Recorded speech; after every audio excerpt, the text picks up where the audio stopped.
Hi everyone! Welcome again to my channel, and today's video guys ay andito tayo ngayon, hapon na. So, tatakpan ko na ulit sila neto. Ito yung tinatakip ko sa kanila araw-araw pag hapon na, kasi manipis tong plastic na to. So, tingnan niyo sa loob guys, so ang laki na oh. So, naisip ko ba na i-ano ko to, ilipat ko sila sa malaking pot. Ano sa tingin niyo guys? Hayaan ko na lang dito or ilipat ko sila sa malaking pot. Kasi nasa gitna kasi sila guys. Ayan o. Dati kasi may katabi sila ditong ano, yung bahay ng kamatis. Ngayon wala nang nakalagay na bahay ng kamatis dito. Kaya ito na lang sila nandito sa gitna. So parang ano sila, disturbo sila dito sa gitna. Gusto ko silang ilipat. Kasi gagawa ako ng panibagong ganito na style din. So, ano sa tingin ninyo? Ilagay ko sila sa malaking pot or i-transfer ko sila sa bagong gagawin ko na ganito? Ayan. Ilipat ko doon sa gilid. Kasi nasa gitna kasi sila guys. Ayan. Tingnan natin sa loob. Malaki na sila. Mayroong mga nadamis ito. Pag tanghali, binubuksan ko dyan sa ano, para yung singaw ng init sa loob makalabas. So tingnan niyo oh. Ayan oh. Ang ganda ng kulay niya, kaya lang mga nasira yung dahon. Tapos may malaki na yung baby sa ilalim. Ayan, ang laki na ng baby. Tapos ito oh, may nasira. Ito, si Peach Boy nasira. Hindi pa nasira yung dahon. Hindi ko alam kung sunburn yan. Na sunburn siya or nagkaroon siya ng frostbite sa dahon. Hindi ko alam. Pero para siyang sunburn. Ito rin. Ayan oh. Pero yung iba ay natuyo na. Ito oh. Ayan oh, natuyo na. Ayan, natuyo na yung iba. Ang laki na niya. Mga bulaklak pala to. Tanggalin natin yung bulaklak. Ito, baby. So, si Tipi to siya guys. Yan, ang laki na niya. Ang ganda ng kulay, di ba? Tapos, itong si, malaki na rin. Ayan. Nakalimutan ko pangalan. Si Santa Luis. Ayan. Malaki na rin siya, guys. Ang ganda pa ng dahon, oh. At yung baby sa ilalim, malaki na rin. Ayan yung itsura niya dito, guys. So, yung mga maliit, ito, ilagay ko pa rin siya sa ganitong style pero doon na sa sa gilid ng mini greenhouse kasi doon ako gagawa ulit ng ganitong style na taniman. Yan, pati ito. Pero ito gusto kong ilipat sa malaking pot. Ayan si Orpit, oh. Kasi ang laki niya. Kaya lang baka mangayayat siya kapag nasa pot na. Yung baby, oh, malaki na, oh. Ayan, oh. Sobrang laki na, guys. At dito, ayan. Yan, yung baby niya sa ilalim. Diba malaki na?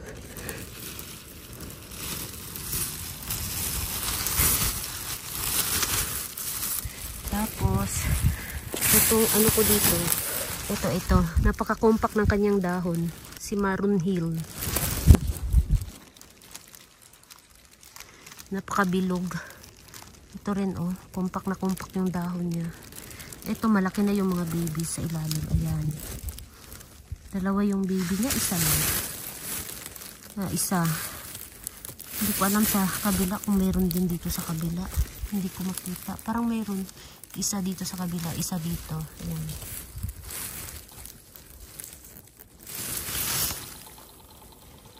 Diba? Ang ganda. At si Madiba. Tingnan ninyo ang aking Madiba dito. Napaka-chubby.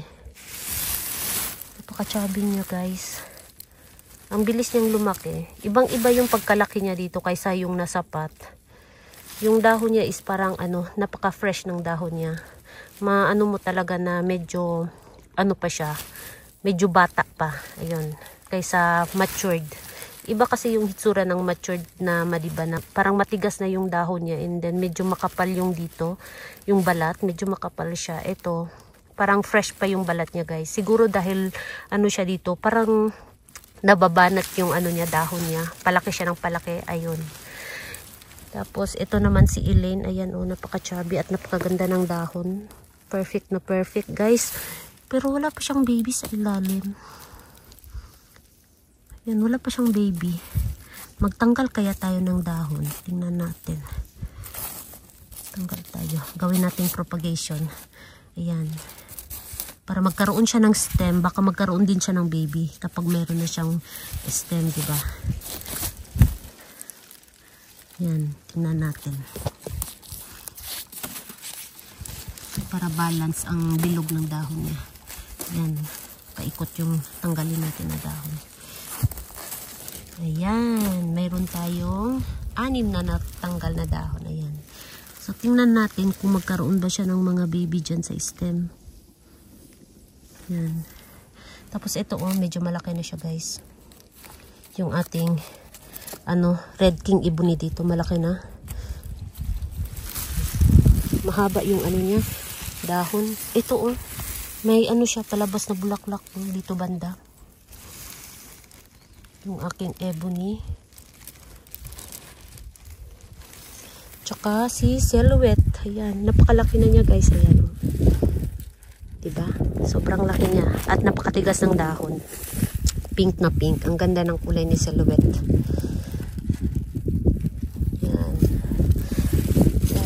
Malapitan. Yan, guys, yung niya, hitsura niya, napakaganda. Ang lapad ng dahon niya. Hindi ko alam kung may baby. Ay, may baby siya. Oh, dito, oh, may baby siya palabas. Oh, ayan. May baby siya dyan. Sa kabila, wala yata. Ah, dito din sa kabila, meron. Dito banda, meron dito banda. Dito. Yan dyan. Medyo maliit pa kaya hindi pa kita. Silhouette, napakaganda ng kulay at malaki. Tapos yung aking peach and cream, ayan, malaki na siya, guys,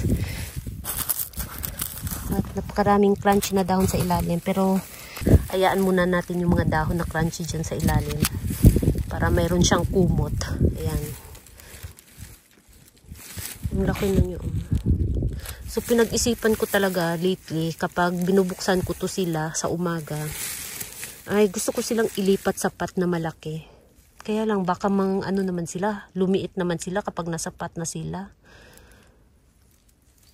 So yun yung pinag-isipan ko ngayon, guys. 50-50 ako kung ilipat ko ba sila sa pot or ilipat ko na lang sila ng ibang lugar. Kasi ang laki na kasi nila dito. Ang ganda pa ng dahon. Yan. Baka pumangit sila kapag nilipat ko sa pot. Ito si Zaragoza, oh. Ang laki na rin, oh. Diba? Ang dami niyang bulaklak. Sobrang daming bulaklak, guys. May baby ba siya? Parang wala siyang baby. Ang tigas ng dahon niya sa baba. Hindi siya pwedeng matanggalan ng dahon sa baba, guys. Napakatigas. Ayan yung aking Zaragoza. Ayan, wala nang init, oh. Nag-umpisa tayo na may init kanina, ngayon wala na. Unti-unti nang palubog ang init. Tapos, ito naman yung aking fire pillar. Yan. Yung dahon niya, parang pahaba yung dahon niya, guys. Hindi na siya compact.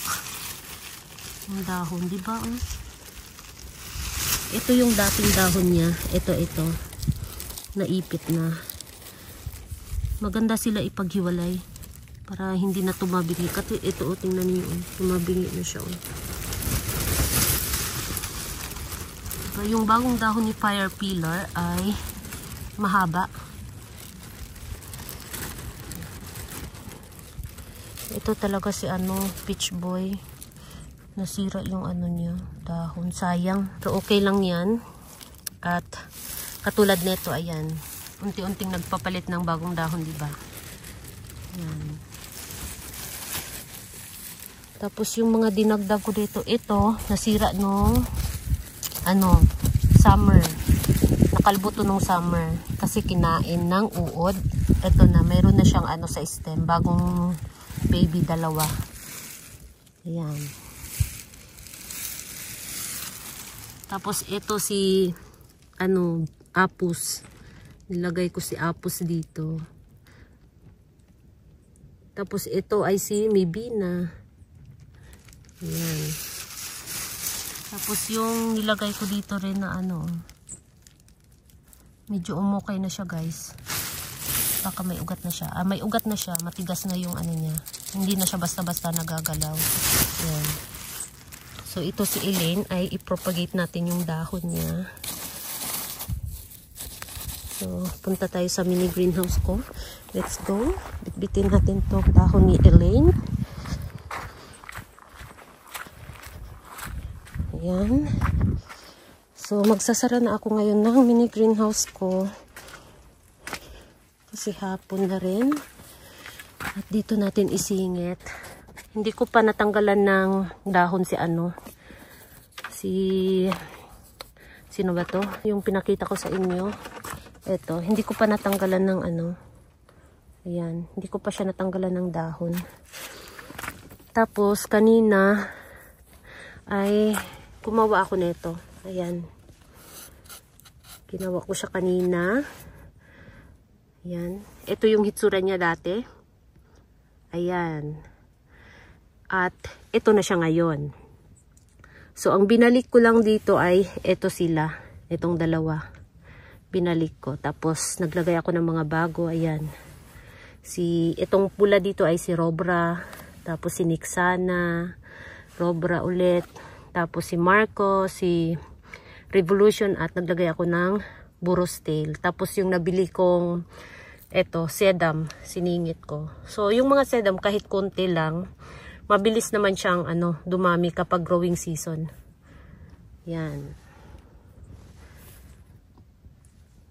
So, itong na to ay matagal na siya. Sobra 3 years na to siya guys mula nung ginawa ko. Hanggang ngayon ay okay pa rin siya. At yung ginamit ko dito na pintura ay yung waterproof na pintura. Yan. Tapos, meron din ako ditong dinala. Ito. Ito, dinala ko kanina. Kasi, papalitan ko siya ng bagong lupa. Tapos, yung mga nakalbo nung summer, ito, katulad nito, dumikit na si medyo dumikit na siya. Palitan ko ng ibang succulents. Yung mga nakalbo dito banda, ay palitan ko ng ibang succulents. Yan. Kasi may mga nakalbo dito sa gilid. Ang ganda ng kulay, oh. Diba? So, gusto ko siyang ayusin. So, unti-unti kong inaayos yung mga succulents ko ngayon, lalo na yung mga arrangement. Kasi, pagdating ng spring, baka magiging busy ako. So, wala na akong time ng mga arrangement. So, ngayon, inuunti-unti ko na. Tapos, eto, kinuha ko muna. Tinanggal ko muna yung nandito. Nandyan muna siya. Kasi, eto, tinitingnan ko dito, banda. Ayan. So, parang nanghihinayang naman ako na ilagay sila sa ngayon, arrangement or ilipat sila sa garden. Kasi ang ganda na nila guys, nagiging compact na sila. Ayan. Diba? Pero mayroon naman akong bago doon. Ayan, mga bagong babies. Yung mga nandito, yung iba ay ilagay ko sa arrangement. And then yung iba ay gawin kong propagation. Kailangan kong i-propagate yung iba para hindi ako maubusan. Kasi kapag nilagay ko na sila sa arrangement, syempre, mayroon talagang masisira. So, para mayroon tayong pamalit ulit at hindi tayo maubusan. Kaya, yun yung style na ginagawa ko ngayon. Ayan. Tapos, ito, anong pangalan nito? Bakit ang cute niya tingnan? Si Moonstone. Ayan, si Moonstone pala to guys. Yan, ang ganda kasi ng niya. Yung dahon niya is payat na maliit. Yung kasi na moonstone ko, regular ko na moonstone dito ay katulad nito, ayan Ito baby. Medyo diba malapad yung dahon niya. Ayan, bilog. Ito naman siya. Yung dahon niya is mahaba na payat. Diba? Moonstone din pala to. Yan, di ba? Moonstone pero parang iba yung hitsura. Ito si Snowflakes. Yan, maganda to si Snowflakes, guys. Yung snowflakes ko na nasa pot na puti, nasira siya nung summer. So, ito na lang yung natira kong snowflakes na mayroong mga babies. Yan. So, ito hindi ko siya gagawing arrangement. Ilagay ko lang siya sa isang pot na malaki. Padamihin ko muna siya kasi yung snowflakes ko na nasira nung summer. So, ito na lang yata yung magandang snowflakes ko ngayon. At ito sino nga to? Yung pangalan nito. Ito, si Umoy Dinotsuyo. Ayan. Ang pangalan niya. Ang ganda ng kulay, guys. Ayan, maganda yung kulay niya. Mapula. So, tanggalin natin yung kanyang dahon. Ayan. So, ang dami na niyang baby. Napakadigas ng kanyang lupa, guys. So, kailangan ko na rin siyang palitan ng bagong lupa. Ayan. Diba?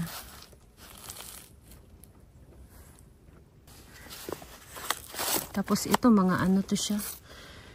Ang dami kong peach boy. Yan. Iba-iba yung hitsura ng peach boy ko na merong sobrang pula, meron namang hindi masyado. Yan, merong payat yung dahon, merong mataba yung dahon. Ang daming hitsura ng peach boy ko, guys. Ito si Hana Urara. Ayan. May mga baby na rin siya palabas. Ayan si Hana Urara. Ito dito dalawa. Dalawa yung baby niya dito sa likod. And then dito naman isa. Meron pang bagong palabas yata. Ayan. Si Hana Urara. Ito Hana Urara din to siya. Kasi bumili ako dati ng Hana Urara, pero magkaiba yung nila, pinanggalingan na farm, kumbaga, yung nagpalaki. So ito siya, iba din to siya. Yan. So na-curious lang ako kung ano yung kaibahan nila. Ito Hana Urara din. Yan, may pangalang nakalagay, 'di ba? So Hana Urara din to siya, Hana Urara din to siya. Yan. 'Di ba? Pero magkaiba yung hitsura nila. Hindi ko alam kung dahil na lang to siya. Nasira lang siya, kaya ganyan siguro yung hitsura. So, ayan, tingnan natin sa mga susunod pa na mga araw. Tapos, meron ulit ako ditong Zaragoza, ayan. Napaka-compact ng dahon niya kapag nasa pot siya. Napakaganda ng niya, tip niya. Diba? Ang ganda ng tip niya, guys. Si Zaragoza. So, kapag pinropagate mo to sa dahon si Zaragoza, magkakaroon siya ng baby, guys. Hindi siya mahirap i-propagate sa dahon.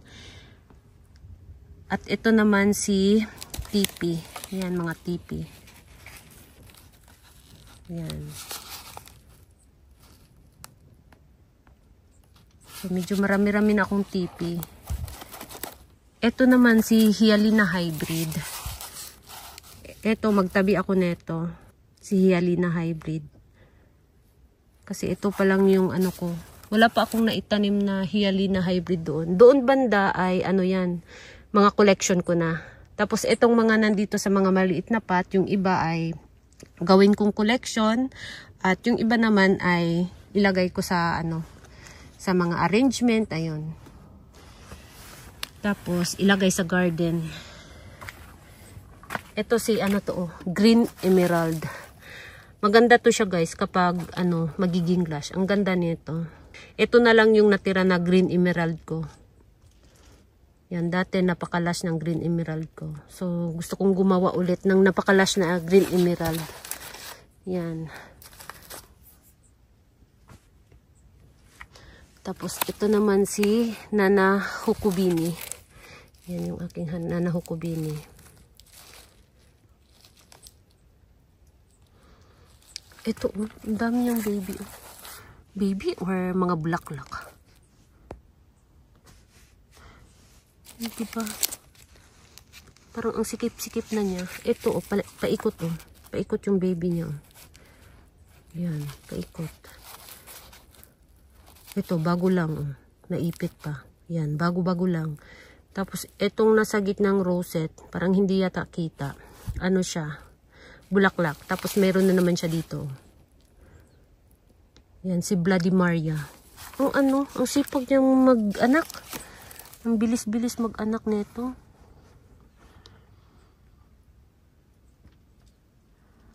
So, ayun lang guys. Yung mga nandun sa kanina, gusto kong ilipat sa malaking pot na ganito. Ganitong pot ko. Ayan. Pinag-isipan ko muna guys. Hindi ko pa alam talaga kung ano yung gusto kong gawin doon. Kasi kapag baka nilipat ko sa pot na malaki, baka lumiit. Ayan. So, yun lang guys ang latest update sa ating vlog for today. Thank you so much for watching and please don't forget to subscribe and like to my channel. Sa hindi pa nakapag-subscribe, please subscribe my channel at i-click nyo na rin ang bell button para ma-update kayo pag nag-upload ako ng bagong video. Thank you so much for watching and see you on my next video. Bye-bye!